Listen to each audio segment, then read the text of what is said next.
¿Qué tal, gente? Bienvenidos a un nuevo video. En esta oportunidad les voy a hablar acerca de María Jesús Alvarado, una mujer considerada la primera feminista en la historia del Perú. Pero no solo voy a exponer su biografía, sino también les voy a hablar sobre la lucha que emprendió para reivindicar los derechos de la mujer, que en aquella época en que le tocó vivir, a inicio del siglo XX, en el Perú era riesgoso hablar abiertamente de feminismo. La gente que se atrevía a hablar de feminismo se exponía al ridículo. En primer lugar, habría que definir qué es el feminismo para entrar en contexto. El feminismo es un movimiento social y político que busca que las mujeres tomen conciencia de la opresión y dominación de la que han sido objeto por parte de cierto colectivo de varones. Entonces, el feminismo promueve la acción de las mujeres para la liberación de su sexo, con todas las transformaciones que ello requiere. Lo que pasa es que por cientos de años las mujeres han sido privadas de sus derechos, como el derecho a la educación, a participar en política, entre otros derechos. Y por mucho tiempo se normalizó la idea de que la mujer solo debía dedicarse a las actividades domésticas y a complacer al esposo. Incluso se creía que por naturaleza la mujer era inferior al hombre. El feminismo como movimiento social y político surge en Europa en el siglo XVIII y llega al Perú en la segunda mitad del siglo XIX y comienzo del siglo XX.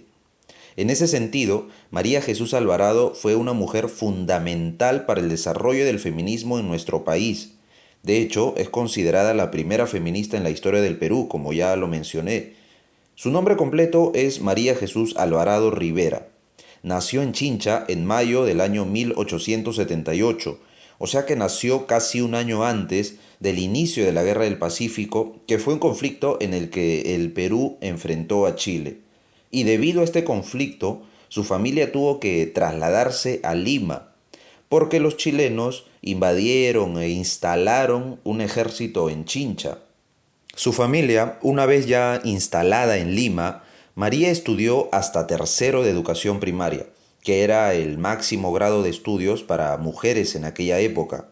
Y en todo el tiempo que estuvo en el colegio, siempre fue la alumna más destacada, por lo que la dueña del colegio la elegía para que diera el discurso de clausura del año escolar. Y en aquellos discursos escolares ya se podía evidenciar sus ideas que la llevarían a luchar por los derechos de la mujer. Cuando terminó el colegio, todo lo que aprendió posteriormente fue por su propia cuenta, fue una gran autodidacta. Ahora me quiero enfocar en la conferencia que dio María Jesús Alvarado en el año 1911, porque definitivamente esta conferencia fue un hito importante para conseguir la igualdad de derechos civiles. Esta conferencia fue leída en la Sociedad Geográfica. La Sociedad Geográfica fue una institución importante de la vida intelectual de Lima en aquel entonces. El discurso se tituló El feminismo.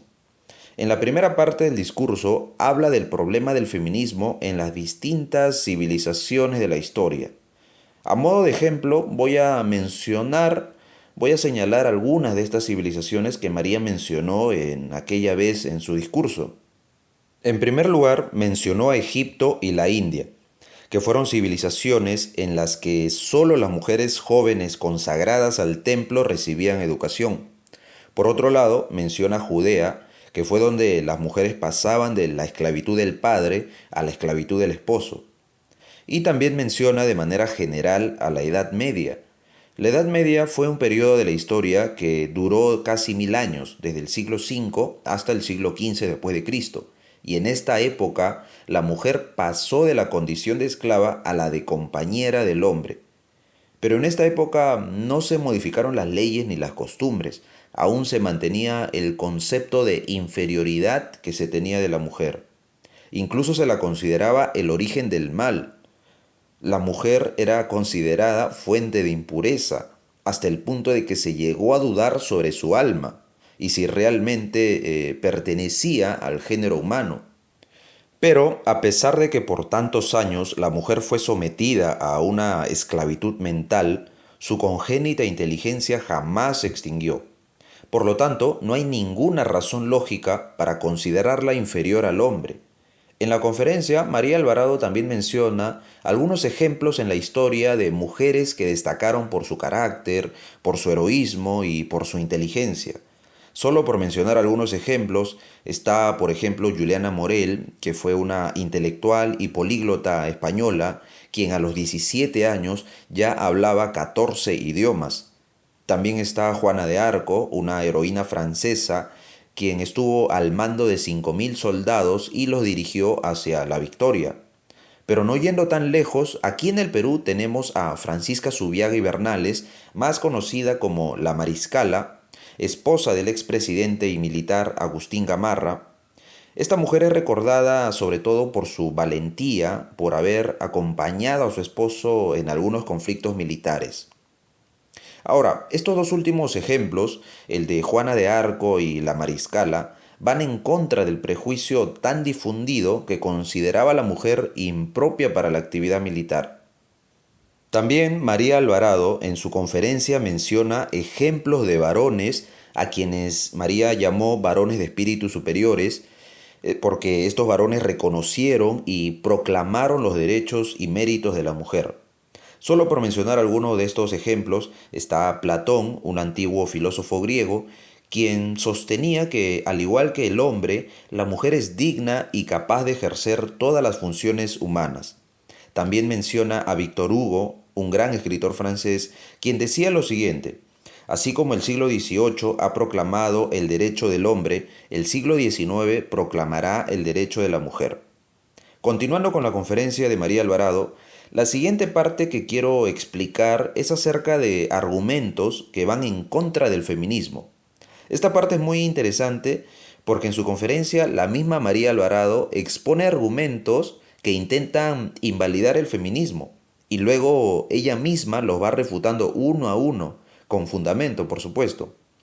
A ver, el primer argumento es sobre la fisiología, es decir, supuestamente, la fisiología prueba la inferioridad intelectual de la mujer porque el cerebro de la mujer es menos voluminoso. Sé que este argumento les puede sonar risible y hasta un argumento ridículo, y están en lo cierto. Y lo más sorprendente es que este argumento proviene supuestamente de un ámbito intelectual.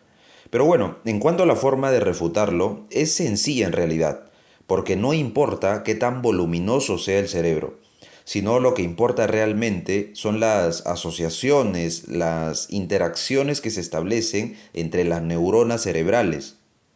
El otro argumento en contra del feminismo es el que sostiene que en la historia el género femenino no ha llegado a las cumbres del genio. Es decir, que en la historia no ha habido ninguna mujer que haya alcanzado el nivel de un Aristóteles, de un Leibniz, de un Newton. Ahora vamos a la refutación. María Alvarado dice que efectivamente es verdad que la mujer no se ha equiparado a estos grandes genios, pero esto se debe al medio social, porque mientras que el hombre era libre y favorecido, a la mujer se la tenía esclavizada, oprimida, fue sometida a la ignorancia. Y aún así, con todos estos obstáculos y prejuicios, en la historia hay ejemplos de mujeres brillantes, mujeres sobresalientes, que por más que la sociedad las oprimió, por más que la sociedad fue hostil con ellas, sus mentes nunca descansaron. Y solo por mencionar algunos ejemplos, está Hipatia de Alejandría, una gran filósofa griega. También está Marie Curie, una extraordinaria física y química polaca. Entonces, aquellas mujeres, a pesar de los prejuicios de la época en que les tocó vivir, lograron aportes muy valiosos para el saber humano. Y eso, desde mi punto de vista, tiene el doble de mérito. Bueno, y de esta manera es que María Jesús Alvarado refutó los argumentos que van en contra del feminismo. Ahora, continuando un poco con la historia de María Alvarado, les voy a hablar sobre su encarcelamiento en Perú y su posterior exilio en Argentina. A ver, lo que pasa es que el Perú de inicio del siglo XX es el Perú de los movimientos obreros, de las protestas, algo no muy alejado de la realidad actual, pero el punto es que en ese contexto María apoyó a los protestantes. que eran básicamente campesinos y obreros. Ahora, ¿de qué manera los apoyó? Los apoyó imprimiendo folletos y volantes de protestas. Para ello, María recurría a la imprenta del Instituto Moral y Trabajo, hasta que un día la imprenta fue allanada por la policía y María se negó rotundamente a revelar los nombres de los estudiantes y obreros a quienes les entregaba las impresiones. Luego, por orden de Leguía, el presidente de aquel entonces, el instituto fue clausurado y la imprenta fue destruida. María fue encarcelada, estuvo 6 meses en la cárcel, luego es forzada a un exilio en Argentina, donde fue bien recibida, incluso allí trabajó como maestra, tuvo tiempo para escribir la primera parte de su obra de teatro titulada La Perricholi, y 11 años después regresó al Perú y aquí terminó de escribir la segunda parte de su obra La Perricholi. Finalmente, María Jesús Alvarado falleció en Lima en mayo de 1971 a la edad de 92 años.